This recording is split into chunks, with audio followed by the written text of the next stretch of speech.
Jhye, when did you find out yesterday that you were playing, and how did you get your head around, making your debut for Australia?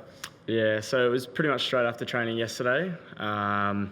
And then from there, it was pretty much just trying to keep a level head. Obviously, there's so much emotion going through your body, and you're not quite sure how to deal with it at that present moment.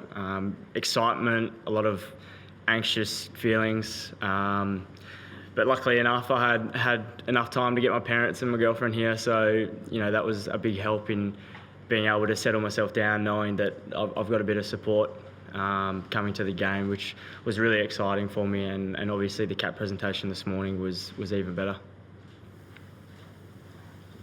Jhye, there's this locking of the wrist, say, like 2 strides into your run-up. Can you tell us the significance of that and when you started doing it? It's just more of a rhythm thing for me, just something to sort of get me going through my run-up.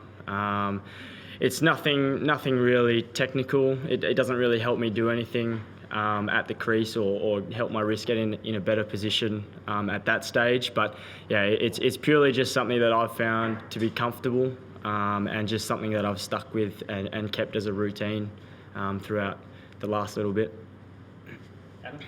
Jhye, that first spell when it brought the wicket in the sixth over, you let out sort of a mighty roar, which made all the highlight reels. Talk about that first spell. You found your groove almost immediately. What a relief that was, being able to sort of hit your mark and really make a contribution early on. Yeah, it's funny you say that actually, because I probably didn't feel as comfortable as I would have liked in my first couple of overs. It probably took me a little bit to really get going. But for me, to see the ball swing, that's a big key for me. If the ball's swinging, then I'm instantly more confident in what I'm doing. And yeah, to get that first wicket, it releases a lot of emotion. It releases a lot of, built up tension that you might have. Because I guess the longer it goes on, the harder you might try. So it was good to get it relatively early. And on the back of that as well, I think the way that the guys performed as a collective today, credit to them, credit to Paddy, credit to Starkey who bowled really aggressively. So we can't fault anything that they've done as well. And they were a big help for me, really supportive. This is happening really quickly for you. Obviously, you made your international debut about a year ago from now, and you played sort of all 3 formats of the game. Have you had a chance to take that in and sort of observe the massive strides you've made in a short space of time and the opportunity you have ahead of you in 2019? Yeah, it's been a massive learning experience for me. Like you said, it's happened so quickly. It's just, for me, to be able to gain as much experience as I can in such a short amount of time, to be able to learn about the game, to learn about the experiences, to learn about the pressure that comes with it. And the more experience that I get, I think the better I'll be to be able to handle that in the long run. Jhye, there was a story floating around today about messages on your boots. I think from your mum and dad, the story started. Can you fill us in on the gaps there? Yeah, so I've just written a little message on my boots that I used last year in a Sheffield Shield game. It just says KISS, which is keep it simple, stupid. And then I've written ruthless as well, just to sort of remind myself that, I need to get into the contest and bowl aggressively and really, put my heart on the line to bowl well for the team. And these pink ball games, do you feel like they're almost played in fast forward sometimes? They seem to be swinging around a lot for you and the other Aussie bowlers and then the Sri Lankans as well. Yeah, it is. I think it's great to see for the game. I think for everyone, to see the ball swing, it's exciting for the fans, it's exciting for us, it's exciting for everyone. I think it brings the bowlers into the game a little bit more. This was a fantastic wicket. It'll be nice to see what happens over the next 4 days. But yeah, to see the ball swing that early and then to see it nip around again under lights, I think it's great to see. I think it's perfect. Jhye, I know you're only new into the team, but was it good for the team today just to make a bit of a statement as well? Because obviously it has been a tough month or so, and it was a very good performance today.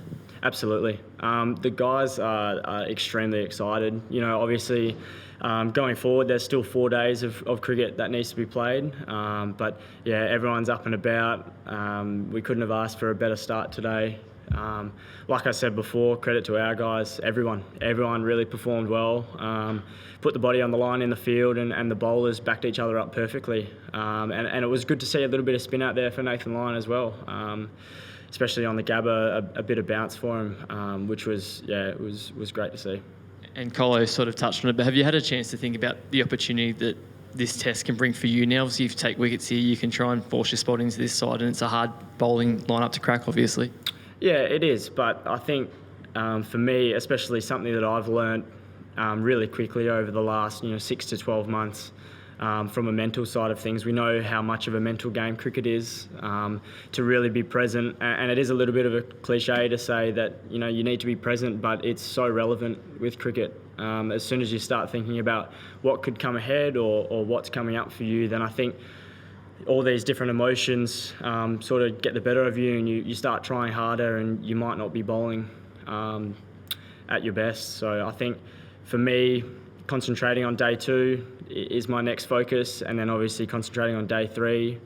We've got something up in the change rooms that the team likes to go by, and that's the next ball is the most important thing in your life at that moment. So that's what I'll be going for. The person you selected ahead of Peter Siddle, what did he have to say to you yesterday when the news was that you were going to be playing? Yeah, he was amazingly supportive. A guy of that calibre who's played a lot of test matches and has an extreme amount of experience, to hear some comforting words from him was absolutely fantastic. A guy that I've respected watching on TV for a long time, to come up to me and say, mate, you've got this, it was great for me knowing that I've definitely got his support. Any further questions? Last one. Who was your idol growing up? Who did you try and model yourself on, whether it's a sort of an international bowler or maybe someone you've sort of followed at club level or something like that? Yeah, so my big one was probably Dale Steyn. Similar sort of build, the untraditional, I guess you could say, fast bowler, quite skinny and not as tall as everyone else.